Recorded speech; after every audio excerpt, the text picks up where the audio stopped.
At 18, my mom made me cancel my birthday because my brother felt left out. So I left, started from nothing, and built a real life. Years later, after seeing I was happy, he showed up furious, demanding my wife, my kid, and my house should be his. I turned 18 on a Tuesday. I'd been planning this small party for weeks. Nothing crazy, just close friends, some pizza, maybe a cake. Then, 2 days before, Mom sat me down with that look, the one that meant I was about to get screwed over for my brother again. Lucas is feeling really left out, she said softly. He's been crying all morning. Lucas was 16, old enough to understand that not every event revolved around him, but in our family, that logic never applied. He'd spent his entire life being coddled because he was struggling with literally everything, couldn't handle seeing other people happy. Mom, it's my birthday, I said carefully. He can come to the party if he wants. She shook her head. That's not the point, Marcus. He feels like you're rubbing your success in his face. You're going to college, you have friends, and he's barely getting by. Maybe it's better if we just cancel it this year. Family dinner instead. Something quiet that includes everyone. I stared at her. You want me to cancel my 18th birthday party because Lucas is jealous? Don't think of it that way. We're not canceling. We're adjusting. Being part of a family means making sacrifices. But it was my sacrifice. Always mine. Never his. I'd given up basketball tryouts because Lucas felt inadequate. Skipped my academic award ceremony because it made him feel dumb.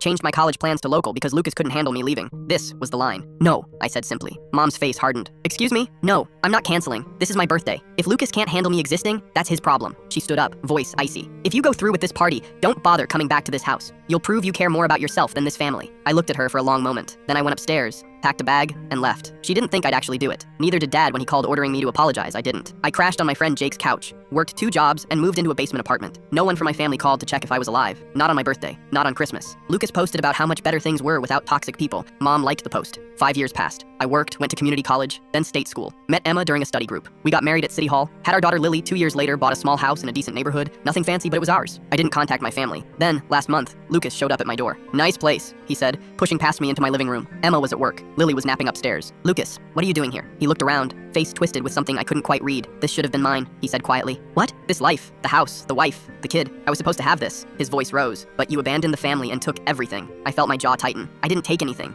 I built this, by myself, after you all threw me out for wanting a birthday party. You were selfish, he snapped. Mom was trying to protect me, and you made it about yourself. You left, and everything fell apart. They blamed me, said I ruined the family. You didn't ruin anything, Lucas. They did, and you let them. His face went red. I deserve what you have. You owe me. I owe you nothing. He moved toward the stairs. I'm taking Lily. She should grow up with family who actually cares. That's when I stepped between him and the staircase. You need to leave. Now. Or what? He laughed bitterly. You'll call the cops on your own brother? That's exactly the kind of person you are. Yeah, I said calmly. I will. Because you're not my brother. You're a stranger who thinks my life belongs to him. Emma came home 10 minutes later to find Lucas sitting on the curb, crying, while I stood in the doorway with my phone ready. He left without another word. Mom called that night, screaming about how I'd humiliated Lucas, how I was destroying the family once again. I hung up, blocked the number, looked at Emma holding Lily in the kitchen, both smiling at something on her phone. This was my family now, the one I chose, the one that didn't demand I disappear so someone else could shine. Lucas texted yesterday, I'm sorry, I just wanted what you have. I typed back, then build it yourself, and deleted his number. Some people act like your life belongs to them. Only one person built mine, me.